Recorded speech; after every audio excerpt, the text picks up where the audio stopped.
To the bold alone, welcome in to episode 23 of the Tuesday Night Fiction Podcast. Tonight, we continue with Book 2, Crystallize of the Civilands series. Moving on to Chapter 2. This chapter is entitled Canvas. As always, I'm your humble host and author, Nicholas Austin. Let's get started.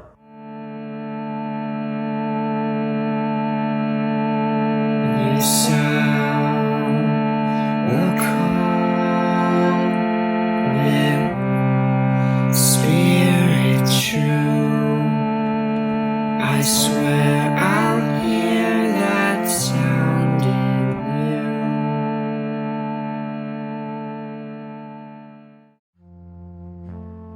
Hanzah, I like to think I know these rangers rather well. I know them better than a hound knows the scent of another's piss. Unfortunately, it would seem we have searched every crevice of these mountainlands to no avail. Oren explained as he led Hanzah along a narrow trail. Hanzah chuckled under his breath despite the deflating news. It had been months since he had lost Dominic and the Morrells in the avalanche. Between his fears for the safety of his sister Latera and his worry over his missing traveling companions, only his uncle's odd disposition could lighten his mood. The things you say sometimes, Uncle. What was that? Oren asked as he swiftly halted and whipped his body around. As he did, he slipped, losing his footing on some loose rocks along the uneven path. Hanzah observed the spectacle Oren created as his hands shot up into the air to maintain his balance. Though Hanzah was always startled by his uncle's erratic behavior, he had grown less and less surprised by it in the months since they had been reunited. Are you alright? Hanzah giggled more loudly this time, as Oren beamed back, his lips curling beneath his thick, lengthy mustache and beard. Alright? I am more than alright. Did you see that save? Oh, I saw it, and it was impressive, but in a different way than I expect you're thinking it was, Hanzah said as they laughed together. Impressive is good. Oren took a moment to remove his big, fluffy winter cap to scratch his thick head of long, graying hair. Though it was already transitioning into spring, and the snow was beginning to melt away, Oren was known to wear his hat until the hottest days of summer forced it off his head. I will take impressive any day of the week, especially when it pertains to being odd, because being odd means we are being different from everyone else. Did you know that, my boy? Yes, Hanzah started. I hope you do, and I hope you do not ever forget it either, because it is the most important lesson you can learn, truly. Uncle, Hanzah tried again, your father might not have thought the same way I do on the matter, but he definitely had his own unique qualities as well. As stoic as he was, impressed was truly the only word Hanzah could think of to describe his feelings toward his uncle, who spoke at times with so few pauses he'd exasperate himself, needing to stop just to catch his breath. How a person so airy and joking in manner could command such respect was something he had a hard time grasping, given his late father's more determined nature. They were both easygoing though, and with Arkuda having only been 2 years Oren's junior, Hanzah supposed they must have learned a lot from each other. Perhaps that was how Oren could so swiftly flick the switch of leadership on and off. At least Hanzah liked to think his father had had a positive influence on his uncle. I will try to remember odd is good while also trying to maintain my footing to the best of my ability, Hanzah joked. As for our search, we can turn back to camp now. I do appreciate all you have done to try and help me locate my friends over the past few months. The fact that even with your tracking skills we were still unsuccessful is very troubling, though. It is as if they vanished in the time since you found me. Perhaps Grand Chieftain Varric at the fortress might have located them. It is sad, Oren admitted as he put a hand to Hanzah's shoulder, guiding him as they began to walk back up the trail from whence they came. I very much would have liked to thank the kind folks who helped bring my nephew safely to me.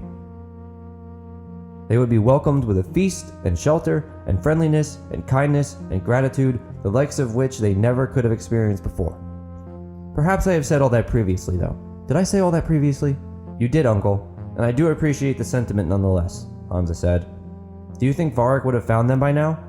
Please accept my apologies if I ever repeat myself, Hanzah. Age tends to make a person do that from time to time. Actually, this is not even the first time you have apologized for repeating yourself, Hanzah chuckled. He gave up trying to get his question answered. That was just the way with Oren. He answered things how and when he liked. Since Hanzah's attempt to locate his friends had again resulted in failure, he figured he'd call to the wind again and see if anyone at the fortress had found them by now. He'd asked Oren to do so for him once each of the last months, just in case. But this time, he felt the need to overcome his initial shyness to contact the Grand Chieftain and act himself. As confused as he was about his position in the world without his father, Hanzah realized the Morrells had become his new normal, and he hoped he could at least ensure their survival. "If you could give me a moment, Uncle. I am going to go relieve myself." "I might do the same," Oren said as Hanzah began to turn away to walk off the trail toward the trees. "It is a possibility." "What?" Hanzah stopped in his tracks. "You did mention Varric could have found them, do you not remember?" Hanzah rolled his eyes with a small grin. He never could tell whether his uncle was being serious or not, but nothing about his tone suggested he wasn't. It would seem like there are not too many other possible outcomes in which they could still be alive, though Varric finding them would still be rather unfortunate. That was the first time his uncle had mentioned the idea of an unfortunate find. Unfortunate? Why? Could be because Varric has to fend them off when they attempt to intrude through the land bridge, but Varric does not like Easterners. That is for certain. He is not as familiar with the Morrells as your father and I either, since he is so far north. It was our word alone which allowed for that alliance to exist. Do you think he would hurt any of them?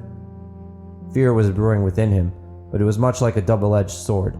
First, he worried that Varric, with his hatred, may not tell him if he'd found Hanzah's friends. And then he also began to worry what the Grand Chieftain might think of the Vahani of the Riverlands, and by extension him, considering their alliance with Easterners like the Morrells. He knew he'd likely have to meet with the Grand Chieftain, and wanted badly to impress him. Hanzah's place among his people, his future, depended on it. And does Varric resent us for our relationships with them?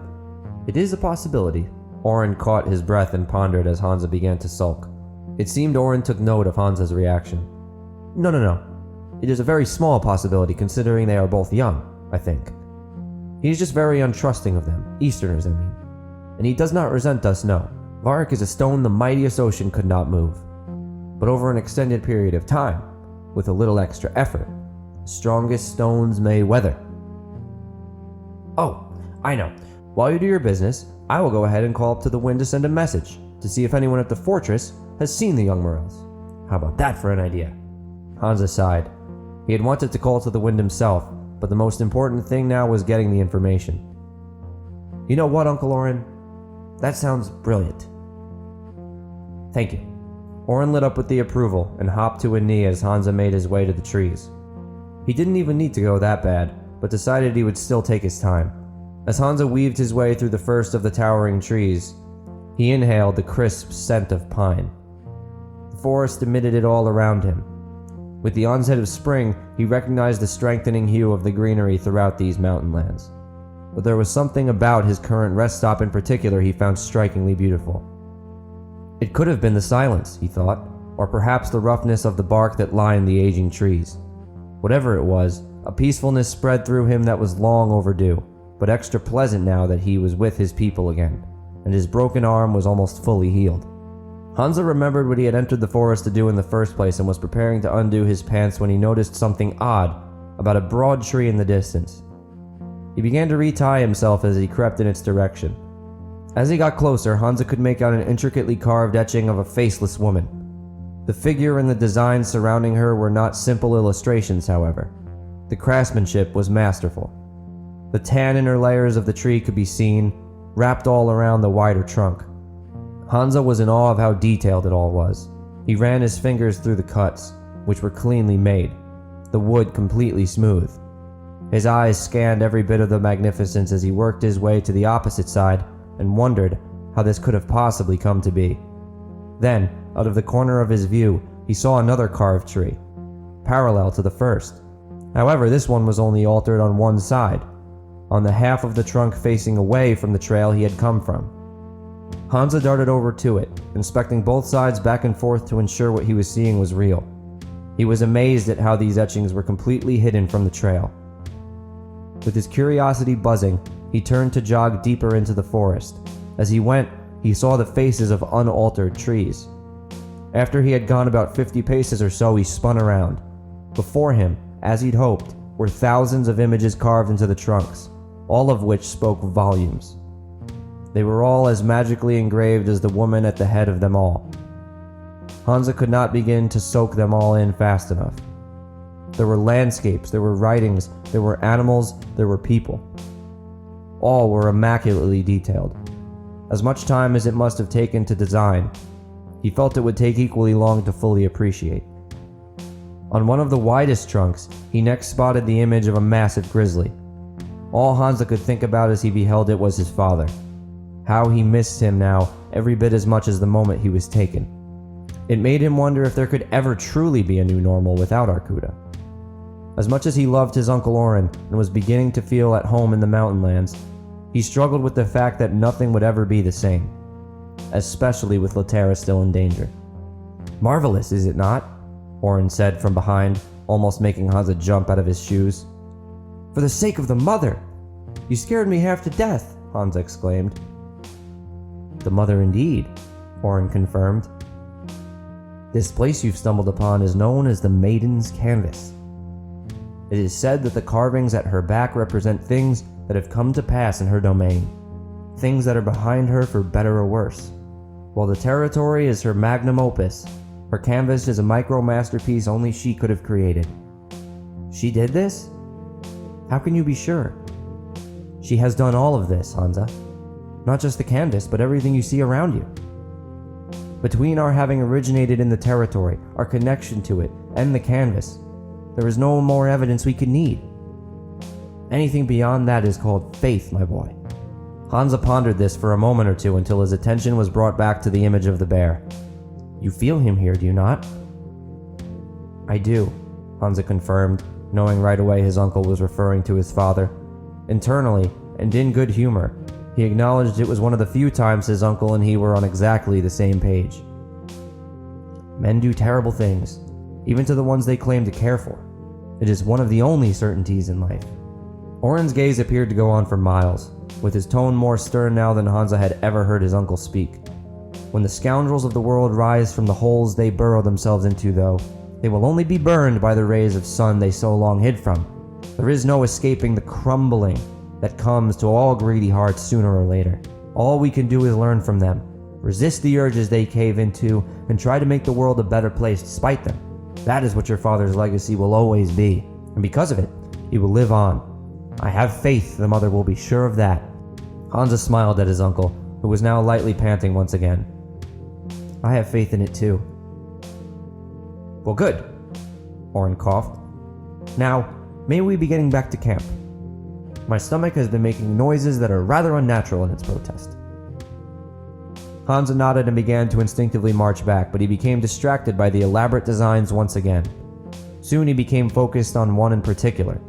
This carving was on the opposite face of the tree at the beginning of the canvas. On this face, there was an image of a big eye that seemed rougher than the rest. He could not tell whether it was cut poorly or it was purposefully deformed. "What is this, though? And why is it not as well done as the others?" "The mother makes no mistakes, my boy," Oren answered, shaking his head. "That is the blinded eye. It is meant to represent that our connection to this land is null while we explore the Maiden's Canvas.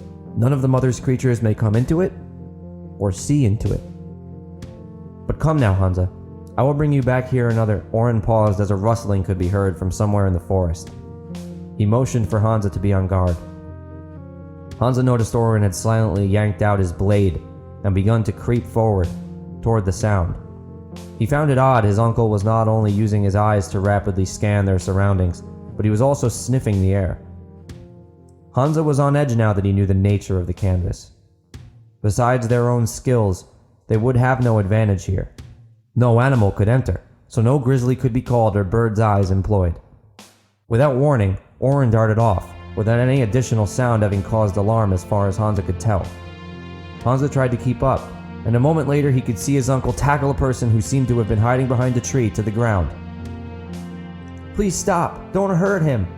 a female voice Hanzah recognized rang out. As it did, Hanzah spotted Jeannie Morrell, pointing a gun at his uncle. "Please, get off him, or I'll have to—" "Jeannie!" Hanzah screeched, overcome with joy to see his friend but also equally frightened about the pistol in her hand. She turned until she saw Hanzah, and then she dropped the gun, darting over to embrace him. Hanzah was nearly knocked off his feet by the force. Is the coast clear, my boy?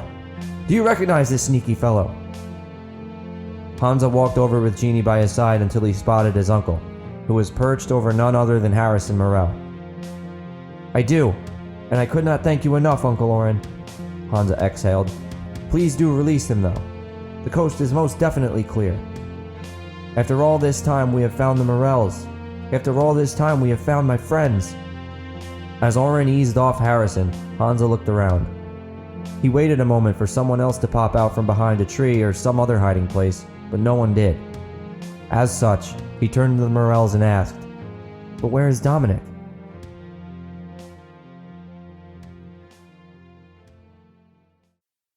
And that will do it for part 1 of 3. In part 1, we were reunited with Hanzah, Genie, and Harrison. Our eager young comrades have been brought back together in the mystical Maiden's Canvas.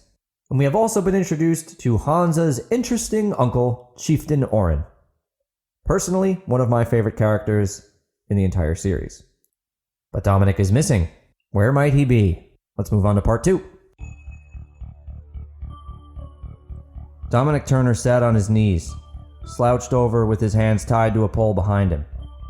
The cell, which he had grown accustomed to, was filthy, and only the faintest rays of light managed to crack through the base of the door.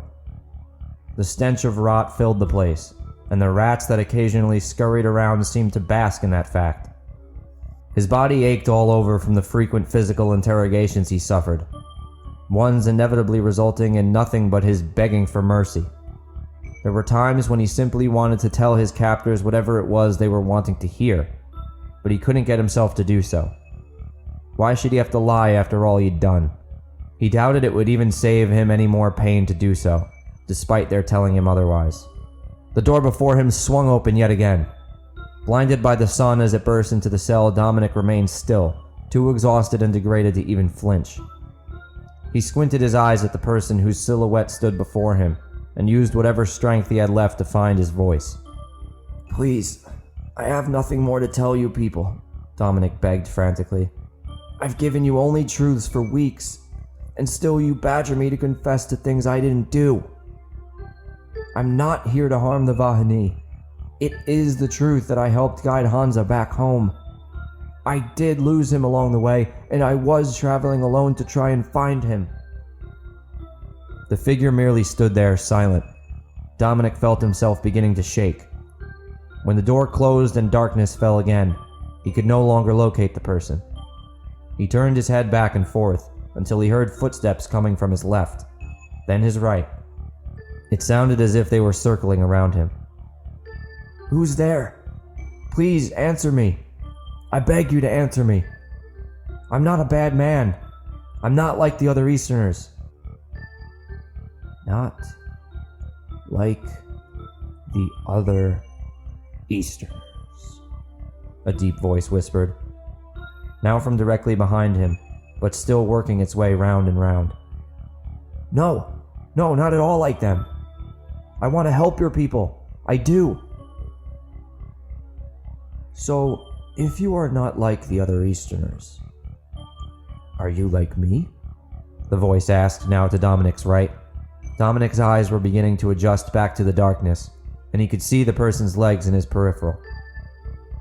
"Well, I don't know who you are, but I'm sure we share a lot in common, as I did with Hanzah."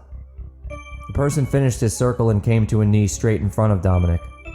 Dominic could not utter a word as he came face to face with a man he had never seen before, who looked at him with his head tilted as if to analyze him. His grizzled face featured a deep scar splitting diagonally across it with long, dark burns on either side. Dominic found it hard to look at the wound where it went right through the left eye, which was still in its socket but was a foggy white and blinked excessively. "My name is Varric, and I am the Grand Chieftain of the Vahani." The leader's whisper was hinting agitation. Dominic was having an even harder time finding the right words now that he knew it was the leader of the Vahani standing before him. "Grand Chieftain, it's an honor," he gasped. "I do understand what you're saying. I think. I've been trying to tell your people for weeks I'm on your side, but my words seem to have fallen on deaf ears. Not here to harm us, you say? No, Of course not. And you helped guide Hanzah back home. Yes, sir. The young man is an impressive fellow and a friend. In fact, I saved his life more than once along the way. But you did lose him. Yes, unfortunately. Varric seemed to revel in Dominic's loss for words as a half grin crossed his face. And you were traveling alone. Dominic was becoming confused and worried about where this was going. He'd protected the Morrell children by not sharing their whereabouts with the Vahani. He'd pretended it had been him and Hanzah alone. The way the Vahani have captured and beat him, he didn't want Jeannie and Harrison submitted to the same fate. But now worry began to creep in. Had they been discovered? Do you know what all people who lie share, Dominic Turner? Their motivation is greed. Slimy, filthy, stinking greed. Whether they admit it or not. Whether they accept it or not. Sometimes it may be well-intentioned even. But nonetheless, there is still no way to disguise it as anything other than what it is. You and your Easterners are filled with a tremendous ocean of greed. For the life of me, I have never figured out why this is. Might you be able to tell me? I wouldn't know about the greed you've seen in them. But I know I'm not lying to you, Chieftain Varric. And still we continue down this road, Varric spat. His tone swelled with a thick menace. Perhaps I will never find the answer. Dominic remained silent, uncertain of what to say. Regardless, you scum-eating pig, we received word months ago from Oren that he has retrieved Hanzah. Dominic's stomach twisted in anger. They had heard months ago and yet continued to beat him? Each month since, Oren has asked us if we have come across any Easterners. Friends. I told you, save your lies, Varric scolded him. Oren has always asked for 3 of Hanzah's friends. And yet, you always claim you are one. And so, either you lie, or you are not the friend he speaks of. No, silence! We have given you months to clarify which it may be, and yet here we are. So which is it, Easterner? Dominic became horrified. I'm sorry, he gasped. I had to protect the Morrells. We were separated from Hanzah by an avalanche and... Ah, the Morrells, you say? Well, at least the boy has not been utterly lost. But were you with them? Or were you one of the many who hunted them? It seems Dominic's worry for the Morrells was unfounded here in the Mountainlands. He took a breath. I felt I needed to protect the children. The Morrells were sleeping when I stumbled upon your people. After what happened with Arcuta's councilman and the way your people attacked me when they found me, I just didn't know if I could trust them, and I didn't want any ill to come to my companions. They have been through so much already. Varric tilted his head, his eyes once again blinking rapidly. What you say could be true. But again, it can be equally true you are with the very gangs that are after them. The Keegans? No! Dominic shook his head as Varric began to stand up. Whether you are or not, though, you are an Easterner. Varric stood up to march toward the door. The Morrells are a lucky few to even have been given the opportunity to earn our respect. But you! Why should we believe anything after your months of lying? It was a misunderstanding, please, Dominic begged as Varric opened the door, once again blinding Dominic with the burst of light. All Dominic could see was Varric's shadow as he paused and turned. You are just like the rest of them, Dominic, and you will perish like the rest of them. He gave his final damnation before slamming the door behind him. Hunched over and weeping on the floor, Dominic repeatedly whimpered to himself. I'm not like the rest of them. I'm not like the rest of them! But stuck in such a desperate situation for so long, he began to wonder how true the statement actually was. The fear crept inside him that perhaps, with his past, even with all he'd done to redeem himself, he deserved this after all. So Dominic is trapped at the Great Fortress in a cell when he was just trying to defend Harrison and Jeannie. We've also met Grand Chieftain Varric in this section, who is as ruthless as he is intimidating. What will become of Dominic? Let's move on to part 3. Maybe soon we'll find out. It was good to be fed.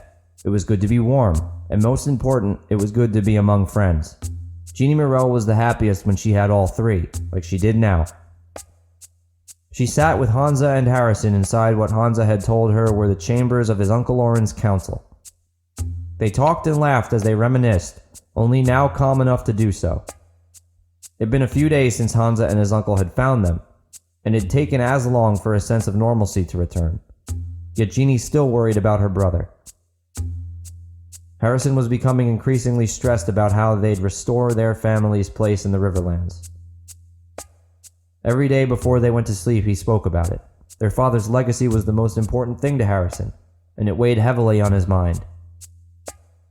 Jeannie could understand that, and she wanted to restore their family's place too, but she felt Harrison might be putting too much pressure on himself. In his obsession, she worried he might not think reasonably enough to handle the situation the right way. His irrationality, she thought, might have also been amplified by his frustration with Dominic's sudden disappearance. Now, as the councilmen of the Mountainlands began to file in to listen to their story, Jeannie hoped Harrison would say the right things. Once they were all seated, Oren started by introducing each of his councilmen to the Morrells. After Jeannie and Harrison greeted all in attendance, Oren paused for a moment. He looked down at the floor, smiling and twisting the corners of his thick mustache. The oddity of him was entertaining and almost made Jeannie chuckle out loud. Okay then. Let us get right down to the business at hand that has led us to be gathered here today. Jeannie and Harrison Morrell, I submit the floor to you. Jeannie wanted to start by thanking Chieftain Oren, but Harrison spoke the moment Oren finished his sentence. I first want to say I'm very glad my sister and I were found by you of all people, Chieftain Oren, Harrison said. I just want you to know that despite all that's happened in the Riverlands, the alliance between the Vahani and the Morrells won't ever die. My sister and I remain committed to our father's vision of unity and trade between the Easterners of the North and your people. A confused curl of Oren's lip showed from behind his beard. It would seem your father is gone, and you no longer have any control over the Easterners in the Riverlands. Since that is the case, I would find it difficult to understand how you would provide the alliance of which you speak. Without Adonis and without a Vahani presence in the Riverlands, there is no one to control these newer, dangerous Easterners, let alone speak of trade. So I wonder why this is the topic of conversation we would begin with. Jeannie's heart sank for her brother. What my uncle means, Hanzah interjected, is we thought we were going to discuss how you both ended up stranded in the Maiden's Canvas. Maiden's Canvas? Jeannie was eager to leap in when she saw her brother's frown. That is the area we found you in. The one with all the engraved trees, Hanzah said. When we were separated from Hanzah after the avalanche, Harrison, Dominic, and I managed to remain together, Jeannie explained. Dominic? Oren sang. Ah yes, the third. He turned to look at Hanzah. Correct, Hanzah? Your third friend? Dominic? Turner, was it?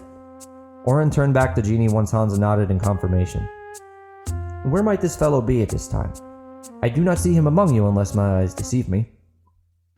Something we'd all love to know, Harrison said in frustration. Jeannie saw his anger rising but could do little to stop it. After the avalanche, we got completely lost, Harrison said.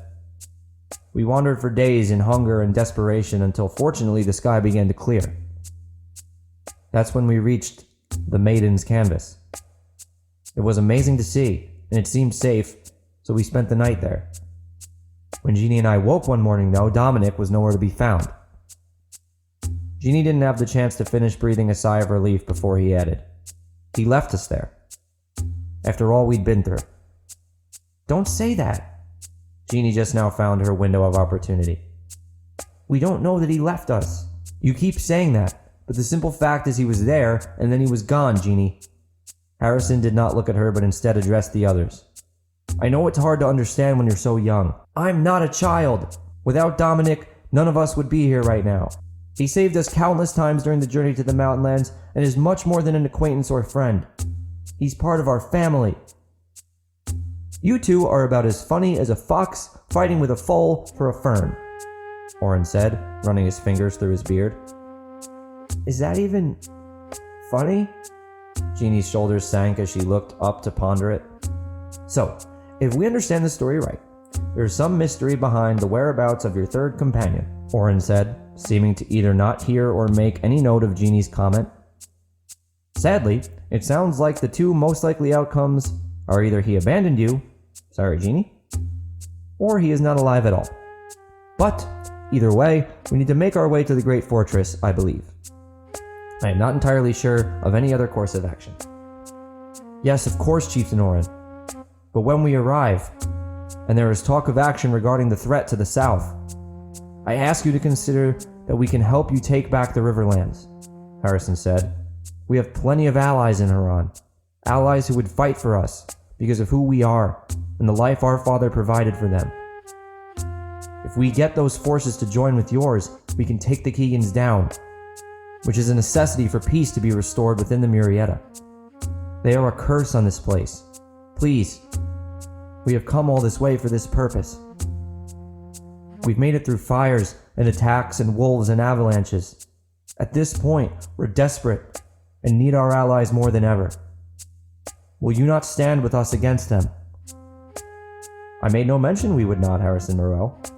But based on the decision of my brother Arkuda in particular, I think, this choice becomes even more momentous for the Vahani. It will determine our present, it will determine our future. We will be measured upon it for all time. So this is not a decision we can make as a faction of our greater group. We must travel to the Great Fortress and make it together with all our people. Thank you, Chieftain Orin. Despite the gratitude of his words, Harrison did little to disguise his unhappiness. Jeannie wanted to punch him. Orin nodded and spoke again. What do my councilmen say? Please note that I value your opinions, and while I want no one to forget the disgusting murder of my brother by his own councilman, which weighs heavily on my mind, Hanzah, I pray to the mother you in particular know that fact.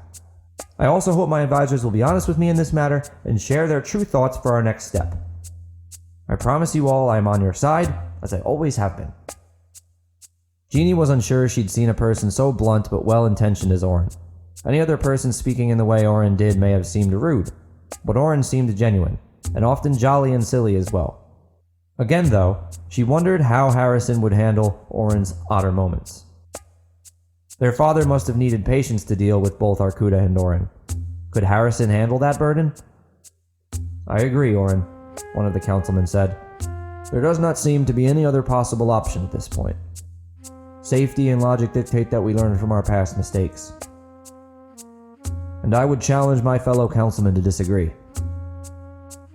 We would be no better than Lennox, Castor, and Parrish if we were to suggest anything other than a gathering of all our Vahani partners. Do any of my councilmen disagree? Orin asked. Not at all. Nay.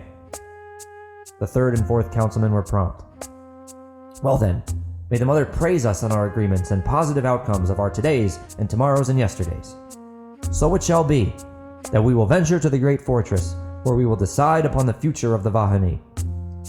Harrison and Jeannie, I would thank you for any information you could provide on those Keegans before then. I think we must go to this trip with great insight into the mindset of our enemies, so we can educate our Grand Masters on how best to stop them. Harrison nodded tightly. The Morrells are at the service of the Vahani from here on out, and that you have our word. We'd be more than happy to share all we know. I would just plead for you to consider what I said earlier as well. All Jeannie could do at this point was nod. This meeting made her feel her voice was neither important nor taken seriously. It seemed like it was accepted for Harrison to talk over her. What could she do about it now, though? She was a young girl among men of power. Would she speak up and continue to be ignored, or sit back and stay silent? All she knew for sure was she needed to do something, or Harrison's impatient, insatiable hunger for restoring their family's legacy might eat them both alive. Well, that'll do it for chapter 2 of book 2, Crystallized. This chapter was titled Canvas. Thanks as always for listening in. I very much appreciate it. These chapters are a joy to put together. It's a lot of fun bringing music and story together into one. I hope you're enjoying the ride. If you are, let me know on either social media or my contact form on my website. My website is www.nbaustinbooks.com. There you can find all sorts of inside information in the books, including where to find those books. You can find the trailer for the Civilands series, the live action trailer we recorded. You can find a Civilands series map so you can follow along with where all the events are taking place. Feel free to print that out, do whatever you will with it. Also, you can find the podcast there. You can find short stories. You can find blog posts. There's a lot of stuff going on my website, so head over there, check it out, share it. Let your friends know how cool it is. It's been taking a couple years to build up, so I'm pretty excited about where it is now. Other than that, you can find there or just go on Amazon and search for the Civilands series. If you want to support this podcast, the best way to do that is to go buy the books. Even if you prefer listening over reading, the books have very pretty covers, and it's always better to have hard copies in person. So if you just want like a trophy on your shelf, or at this point 4 trophies on your shelf, I would very much appreciate the support. It keeps the podcast going. And who knows, maybe one day you'll be camping out in the woods, your cell phone battery will die, and you won't be really worried. You'll just kind of be hanging out by the fire, and you'll need something to read naturally. And what better series is there to read than this one, an adventure series that takes place in a mysterious territory. I promise it'll have you on edge. It'll be a great time. And like I said, there's pretty covers. So it's a lot to look at. If you have already read the books and you haven't yet left a review on either Amazon or Goodreads, preferably both, feel free to go do that. It would be very appreciated if you had a great time, if you really enjoyed the books. And don't just post it there. Maybe take a screenshot of that review, share it with your friends, let them know that you are part of the Civil Gang and that you would like them to join up. Because we're growing, we're getting stronger every day. Next week, we'll be back with a recap episode of this chapter. Again, since we're pretty early in the book, since we're only on chapter 2, I'll definitely be doing more discussion of the chapter than last week, where I kind of just ranted about Star Wars. But it will still be another very, very lighthearted episode, probably. Who knows? We'll see. We'll get there when we get there. But until then, I'm Nicholas Austin. This has been Tuesday Night Fiction, and you have yourself a fantastic night.